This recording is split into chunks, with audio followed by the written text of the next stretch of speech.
Hello and welcome back to another episode of the Weekly Waypoint. Today we are playing RuneScape, more specifically RuneScape Free, though I don't know if they technically call it that anymore since the rebrand. Maybe they do, maybe they don't, but the free's certainly missing from the title. But more specifically than that, we are playing Leagues 2. Equilibrium. I've just read that on the screen. That is what it is called. I wouldn't have been able to pull that out of my ass. Now, this video will be about other things for the non-RuneScape inclined, but to begin with, we are talking about this, so very quickly.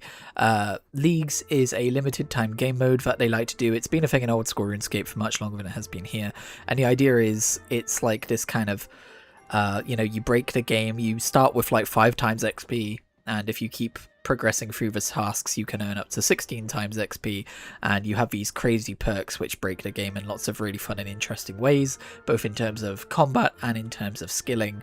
For instance, I've chosen a perk which makes it so that when I do thieving, which is what I'm doing right now, I never fail, like a pickpocketing check, or I think a market stall check. I don't think guards come and harass me. I might be wrong on that one though. I get extra loot, it comes noted, so I don't have to run to the bank with like, certain thieving tasks which would give me lots of items. It just lets you break the balance of the game in lots of ways. You earn so much more from pickpocketing. I was getting like 2,000 coins per pickpocket of a basic man, like the level 1 pickpocketing. So it scales up in lots of really fun and interesting ways. And also it gives me, you may notice, I've been getting agility XP for some reason. It's because I'm wearing these Golden Hawk boots, which just means that I get passive agility XP at all times. And also, if I would like some more money, I can go and do actual agility, and every time I complete a lap I will get money based on, I think it's like based on my agility level. It adds a certain modifier to that, so I thought that'd be pretty fun. I was originally planning to choose one which kind of makes every gathering skill super AFKable. Like, this is what I did in the first leagues. I don't know the specifics of every perk. I haven't really researched this. I'm going in mostly blind. I don't care about efficiency. I just care about having fun. But in the first league, I chose like the gathering one, and it basically just meant that I sent everything to my bank. I could AFK for as long as I wanted without like, the various problems. That's definitely a thing in this league. Like, if a tree gets cut down, you automatically continue cutting when it regrows. If a fishing spot moves, you automatically go to the next fishing spot. It's the, I want this in a minimized window so that I can click and earn XP and not have to worry about it. And the reason I didn't go for that one, despite it sounding like really amazing in terms of just easy progression, is I think one of the ways I get burnt out on RuneScape is by relying too heavily on AFKing things and just doing things in the background and not giving the game more than like 10% of my attention. I turn around and go, why am I getting bored with RuneScape? It's because I'm not doing anything in RuneScape, really. I'm just watching number go up by the side. And while that is part of a charm of RuneScape, I think there's a balance. Like, I famously do not do much questing. I think I should do more questing. I will have a lot more fun with the game if I do questing. Not in Leagues. Thankfully, they've made it in Leagues so that you don't have to do as much questing as last season, because that was really annoying. You don't want to have to do these quests over and over again. I'm just talking about my main account. Because unlike in other MMOs, they are quite involved. They're more like mini point-and-click adventures than anything else. But yeah, as you can see from the footage here, it is almost overwhelming, just like how much stuff you get at the start of a league, like in terms of just how quickly you gain levels, all the things you need to read through and figure out. This is why a lot of people who are more serious about leagues and doing things efficiently and trying to reach the high scores and everything, they plan this out ahead of time. They drop this information like a week or two ahead of time, and people plan it out and they go, okay, I'm going into this, I know what relics I'm choosing, I know what, I guess there's a new thing with combat stuff where the relics are separate, they're called something else now, blessings. I know what blessings I'm going for and all this. I'm not that serious about it, so I'm just going to enjoy going in blind, enjoying the crazy XP rates, trying to get as much done as I can, and then trying not to burn out too hard, because I inevitably will. And yeah, as you may expect, if you're not familiar with RuneScape, you get like cosmetic rewards for your main account, or an account of your choosing, with various levels of completion of this season, so that's fun. I don't think they've actually revealed what the cosmetics are yet, And last season they were a little bit lackluster in my opinion, so hopefully they're better this time around. I hope they're not just like green robes, because the season is green themed this time around. I get the feeling as well that they're very much hoping that old school players who love playing leagues, they are fairly few and far between, I should mention. It's not like a every 3 months kind of thing. It's more like a once every few years kind of a thing. So yeah, I get the sense that the devs are really hoping that old school RuneScape players will be playing this league and they will get to see all of they call it road to restoration stuff that they've been doing, where for the last 8 months or so they've been really working on cleaning up RuneScape 3's act. Like, they've removed Treasure Hunter, which is huge. I still think that's one of the most interesting examples of an MMO's change in direction to try and save a sinking ship kind of thing. Like, they actually make less money from this game than they used to, and it's a good thing because there's a healthier longevity of the game with less people quitting, less controversies constantly coming up and stuff. But also as part of that, they've decided to kind of revamp the overworld and make it kind of have more of a cohesive style and remove some of the extraneous things, such as like, we released one quest back in 2009 which at the time was the biggest deal in the world, and so we did this major thing to the world, and it's still there and it's an eyesore now and it's not relevant anymore, so we've removed it and painted over it to make the world look more cohesive. And they've also done a whole bunch of reworking of various things. For instance, they've done updates like Dungeoneering Remastered, where they've gone back through, and I think they've done a little graphical overhaul of like the Dungeoneering skill itself, but for the most part they've done like a big rebalance. They've introduced some quality of life things, and yeah, they've just been doing a lot of updates like that, and I think they're hoping that old school players will see this now and go, oh, we should play some RuneScape 3, or we should at the very least stop dunking on RuneScape 3. I play both games, but I do play more RuneScape 3 than old school by a fairly wide margin. This is my game of choice in the RuneScape universe, I suppose, and I really like it. So it's nice to see that it's had so much love poured into it, because I was getting ready for it to die last year, I'm not gonna lie, and so it's nice that it's having this kind of revitalization. Also, I haven't checked out Haven Hive yet, which is their big expansion new area content that they've done this year, and you can just teleport to it for free in League, so I'm a little conflicted on that, because I was kind of hoping to go and see it organically and naturally by doing the quest intro and learning about the place like at the pace that they want us to, but it seems like in Leagues they just want people to get there as soon as possible, so you can just teleport there. So I don't know, I guess that's a thing. But anyway, I'm only just getting started on my Leagues journey. I don't know how much time or focus I'm gonna put into this. I might play it all throughout my upcoming week off, or I might just play it here and there. We'll see how we go.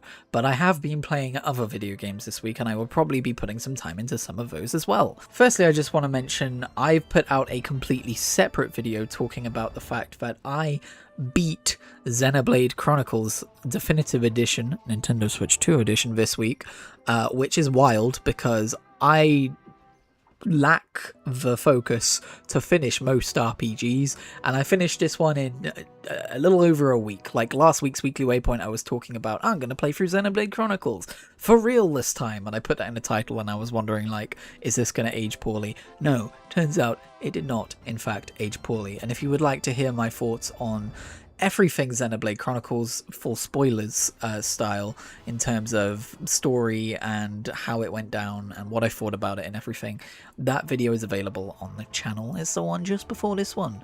It's called I Finally Played Through This Damn Game. Maybe I'll be a good little YouTuber and remember to put a link in the top right as I talk about this, who knows. But if you would like some non-spoiler thoughts without spending too long on it, I think it's a downright masterpiece of a game. I think it's incredibly impressive what they pulled off in terms of they had a vision for a very unique style of worlds to go and explore, and they managed to execute on that ambition excellently. And the fact that they did it on the Wii, of all places, is insane. Like, I'm playing it on Switch too, and I'm not going like, I can't believe this is running right now, but that's because I'm kind of expecting it to be able to do that from the standard of modern hardware. From the perspective of this ran on the Wii, that's a little bit more insane. And yeah, it's just a really fun, expansive world to go and explore that's unlike anything else I've ever played in terms of world exploration and yeah, all that. And that's part of the reason why I saw it through to the end. Also, the story itself was really fun. It set up mysteries and it paid them off at a very rewarding pace. I kind of liken it in my head to two things. Final Fantasy XIV, which I talked about in a full spoilers video. Like there's a big feeling of like Final Fantasy XIV MSQ progression to just like the way the story unfolds, just in terms of like watching characters talk to each other and clicking through dialogue and going and exploring this new zone and all that stuff. But then there's also the other thing I compare it to a lot in my head is Attack on Titan, just in the way that it does its world building and exploring mysteries and how the story kind of like builds and expands as you discover the answers to those mysteries, and they are compelling and they bring up more questions which get answered in turn, and it's really satisfying in that way. But I am now starting Future Connected, which is the DLC which comes for free, thankfully, with Xenoblade Chronicles Definitive Edition, because one of the reasons I was playing Xenoblade Chronicles was because I realized I needed to stop buying new games and being like, I'm excited for this game, and then playing 5 to 10 hours of it and then dropping it. I need to actually put a pause on that, so I should probably go play some games in my backlog instead. And now I'm right back to where I started because I want Xenoblade Chronicles 2. But no, thankfully I've got the free DLC to play first, which is Future Connected. And obviously I'm not going to say anything about it because I can't really do so without talking full spoilers. If I find it interesting enough, I will record another discussion video just about the DLC with full spoilers inside so people know what they're getting into.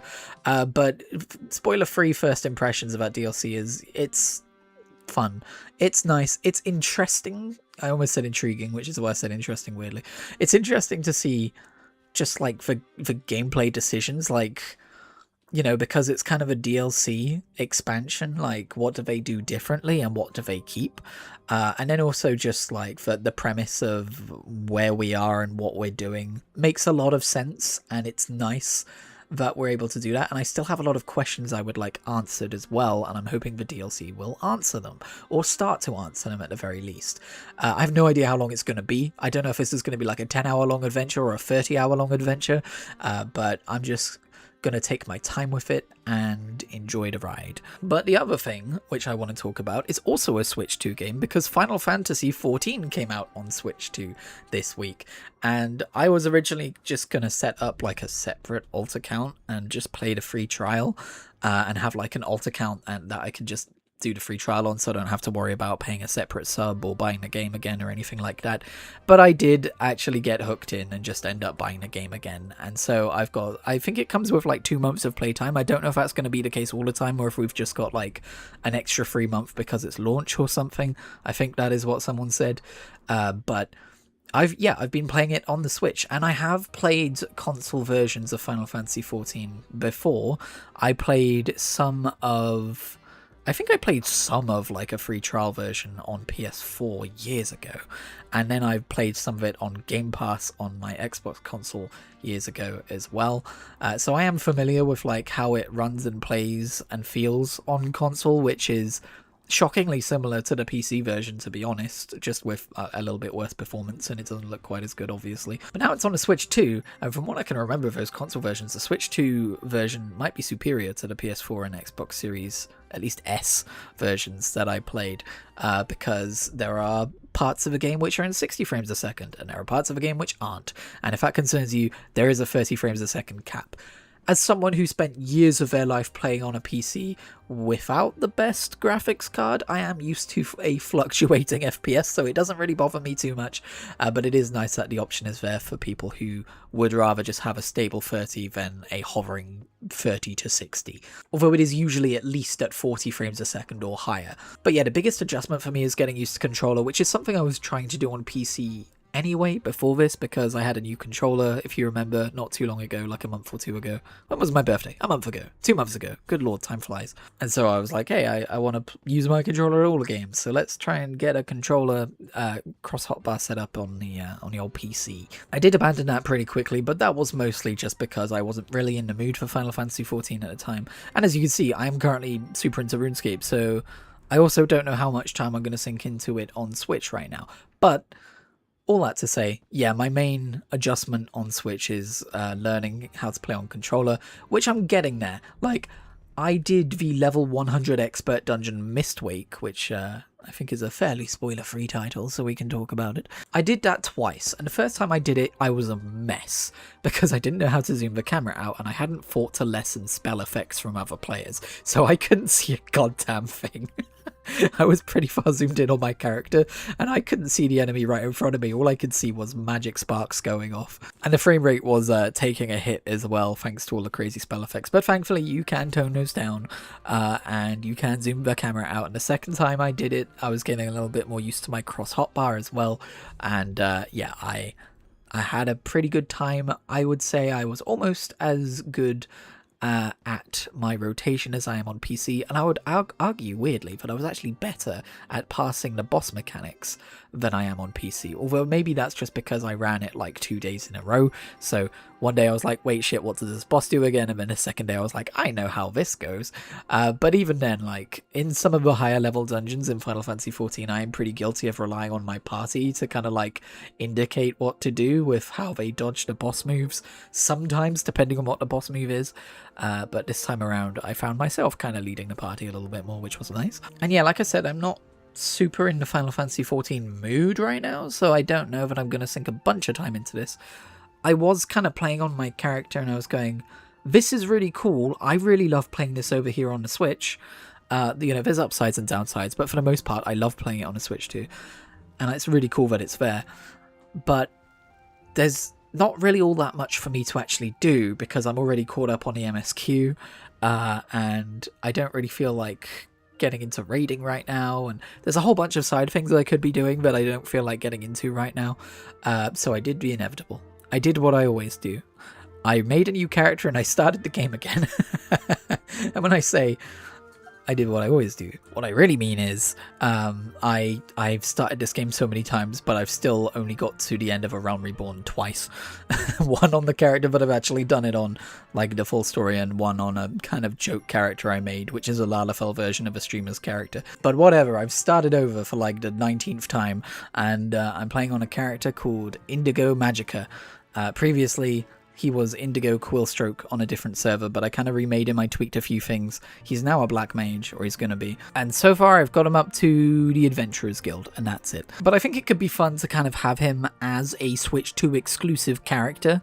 Not because I need necessarily to have a Switch 2 exclusive character, like I'm pretty comfortable playing Tamara Seraphorn, the level 100 Dragoon at this point. I've got his cross hotbar set up on a few different classes and all that, but I don't know, for some reason, just part of my brain would like a Switch 2 exclusive character. That just tickles something that I don't know. And just the idea of laying in bed and playing a little bit in evenings before I go to sleep or something, like I'm reading a book, just seems like a really nice way to re-experience the MSQ, so I'll probably do that. Which might sound like maybe I should have created an alternate account and done a free trial character to begin with, but if I do get to the end of Shadowbringers, I'm going to feel very silly if I then have to pay for a separate account, you know? So I guess we're future-proofing. No promises that I will finish anything on Indigo Magica, though. Also, he's like a bun boy and he's got blue hair. And I know indigo means like a purple colour, but blue hair looked better. So I guess he's just naturally blue-haired, but he just really likes the colour purple. I don't know, you'll have to ask him. He's a bit weird. And I've always toyed around with the idea of making like a magic leaning character. Like Tamara Seraphorn, my main, is meant to be a jack of all trades. Like, he is a Dragoon at heart, but like he does have a fairly high level red mage job, level 90 I believe, and all that stuff. Like he can do magic stuff, but it never feels natural on him, if you know what I mean. Like it doesn't feel like it's natural to his character. He's a Dragoon, and he will always be a Dragoon in my heart. Like Reaper's fine because it feels kind of adjacent, you know what I mean? Viper's fine because it feels kind of adjacent. It's another striking job, but yeah, maybe having a more magic-based character will be fun, where I just do like black mage, red mage, and why am I forgetting? Summoner, there we go, and Pictomancer. And maybe I'll do some like ranged DPS classes on him as well. Like I would like to play Machinist at some point. It's probably like the job I'm most curious about right now that I haven't touched. Also, I've just realized that he's a blue-head bund boy called Indigo Magica. He should probably do blue mage at some point too, but that whole process intimidates me, so I don't know. Anyway, I think I'm going to cut off my ramble in there because I've got some grinding to do in RuneScape, but that's me. That's my week. That's what I've been up to. That's what I'm going to be up to. There's also the House of the Dragon finale to watch, so hopefully that's good. And yeah, thank you for checking out this week's episode of A Weekly Waypoint. Let me know if you enjoyed it. Let me know if you're playing RuneScape down below if you like. And I will catch you in whatever I make next. And I promise I'll sort out this bank one day, don't worry.